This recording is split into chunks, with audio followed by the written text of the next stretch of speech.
Um dos pontos que mais vem preocupando os investidores nas últimas semanas é o dólar que não para de subir. E nesse vídeo aqui eu vou te explicar o porquê dessa força do dólar frente ao real e também vou falar algumas maneiras da gente se proteger contra essa alta do dólar. Então, como de costume, tu já sabe, assiste o vídeo até o final e também já deixa o teu like e te inscreve aqui no canal. Há algumas semanas atrás, nós estávamos passando por um momento de muita instabilidade e incerteza aqui no Brasil, causado principalmente por questões internas relacionadas ao nosso fiscal. Basicamente, o mercado acreditava que o governo não ia cortar nenhum gasto, não ia fazer nenhum contingenciamento, entre outras palavras, o mercado acreditava que o governo ia acabar completamente com o arcabouço fiscal. E quando nós temos esse tipo de incerteza, o grande termômetro da economia é a moeda. Por isso que naquela ocasião nós vimos o dólar bater na casa de 5,70. E foi justamente quando o dólar bateu 5,70 que o governo começou a se mexer, bateu o desespero, e a gente viu uma série de entrevistas, até mesmo do Lula, reforçando a responsabilidade fiscal e reforçando a importância do nosso arcabouço fiscal. Com isso, o governo anunciou um corte de gastos de mais ou menos 26 bilhões de reais para o ano que vem e também anunciou um contingenciamento de 15 bilhões de reais para esse ano. Com esse contingenciamento de 15 bilhões, o governo consegue cumprir o arcabouço fiscal na banda inferior da meta. Em outras palavras, não é um trabalho para tirar nota 10, é um trabalho que tira nota 6, 6,5, mas essa nota 6 já é o suficiente para manter o arcabouço fiscal de pé. Tanto é que após esses anúncios de corte de gastos e contingenciamento, a gente viu o dólar dar uma boa recuada, saindo de 5,70 para casa de 5,40. No entanto, nas últimas semanas, o dólar voltou a subir.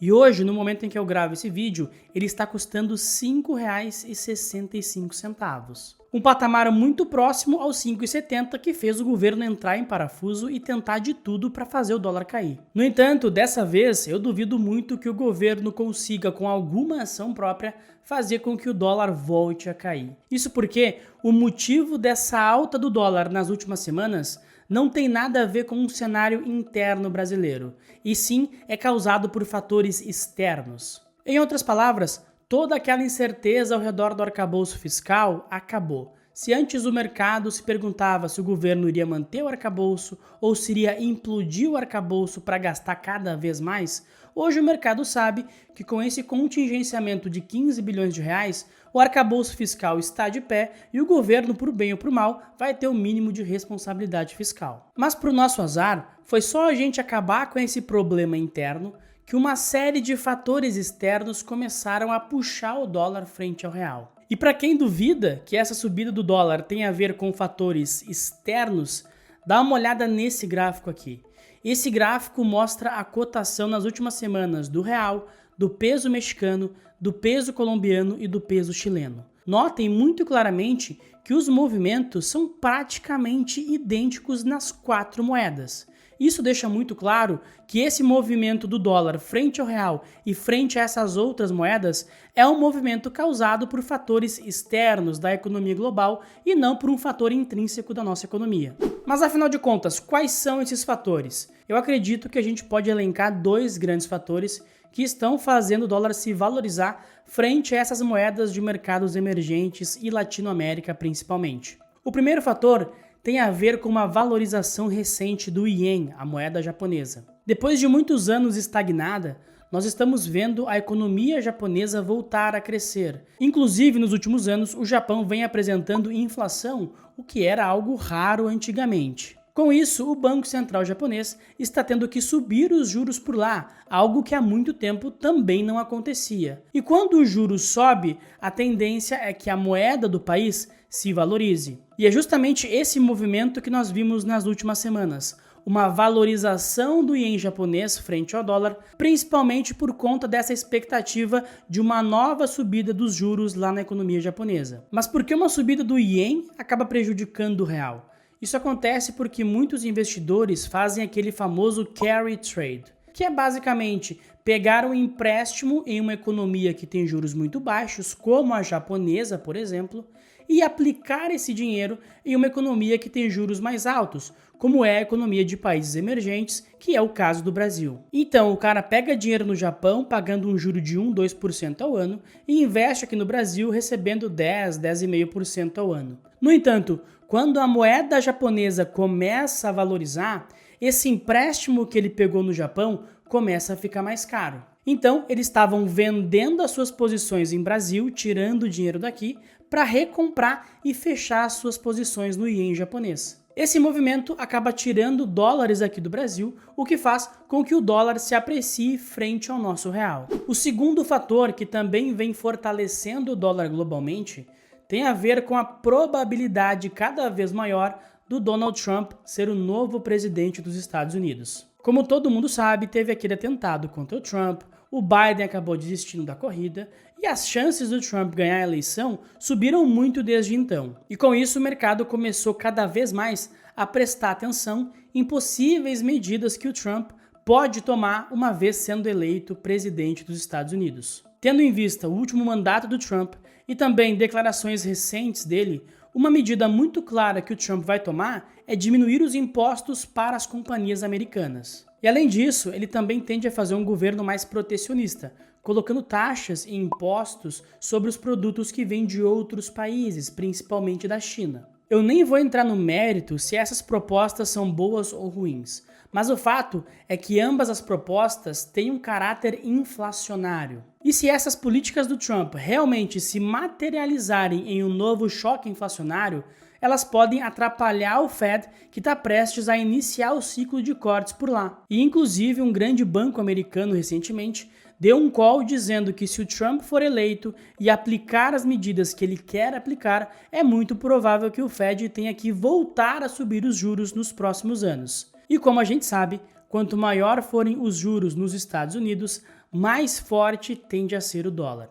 Acho que agora ficou muito claro porque o dólar vem se valorizando frente ao real. E eu acredito que nas próximas semanas nós podemos ter algum alívio nesse movimento.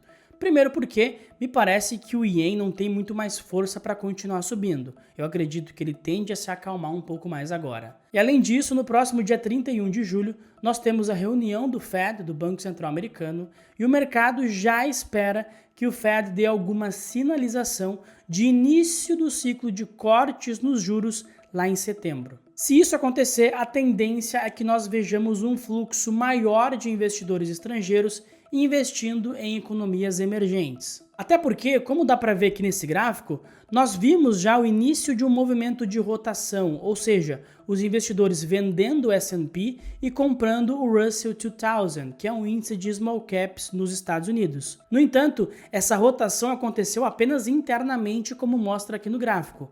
Pouco dinheiro foi destinado para os mercados emergentes. No entanto, à medida que o Fed sinalize e inicie o início do ciclo de cortes, a tendência é que os investidores estrangeiros comecem a investir mais em países emergentes e isso tende a beneficiar tanto a nossa bolsa quanto a nossa moeda. E além de tudo, é muito importante que o nosso Banco Central também fique de olho nesse movimento do dólar, porque como eu já comentei, as nossas questões internas, os nossos problemas internos, bem ou mal já foram resolvidos. Agora, a nossa moeda está sofrendo por conta de fatores externos. E a gente também deu um pouco de azar aqui no Brasil, porque o nosso dólar subiu bastante naquele estresse fiscal, foi lá 5,70.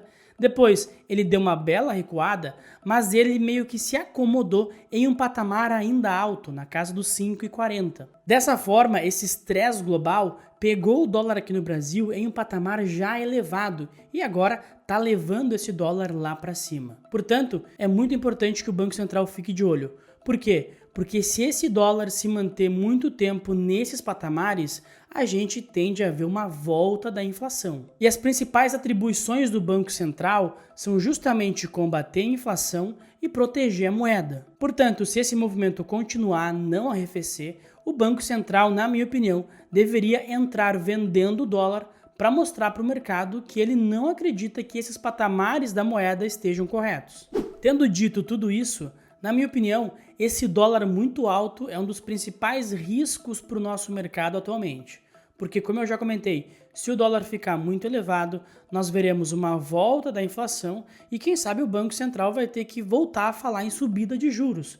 E isso é algo que ninguém aqui no Brasil quer. Mas nós, como investidores, também temos que nos preparar para todo o cenário. Portanto, também é importante ter uma parte da carteira que se beneficia de um dólar mais alto. E para isso, você pode abrir uma conta no exterior e investir diretamente em empresas americanas, ou você pode investir em empresas exportadoras que se beneficiam e acabam lucrando mais com o dólar mais alto, como é o caso de Vale, Suzano, Petrobras, PetroRio, etc. Nesse vídeo que está aparecendo aqui no card agora, eu te conto 3 ações de empresas que estão baratas e que se beneficiam muito de um dólar mais alto. E se você quiser uma ajuda mais detalhada nos seus investimentos, tanto para se proteger do dólar, quanto para pegar aquelas ações que têm o maior potencial, dá uma conferida nos links aqui na descrição e no comentário fixado. Ali tem um link para minha assessoria de investimentos, que é para aqueles investidores que tenham a partir de R$300 mil de patrimônio, e também tem o link para minha mentoria individual, que aí é liberada para todo mundo sem nenhuma restrição. Portanto, vê qual das duas opções se encaixa melhor para você, clica no link, preenche o formulário que eu mesmo entro em contato para a gente conversar melhor. E por fim, não esquece de deixar o like no vídeo, ativar as notificações, se inscrever no canal, que é muito importante, e de compartilhar esse vídeo com todo aquele amigo, familiar, todo mundo que está preocupado com essa alta do dólar. Tá certo? Muito obrigado pela atenção e até a próxima.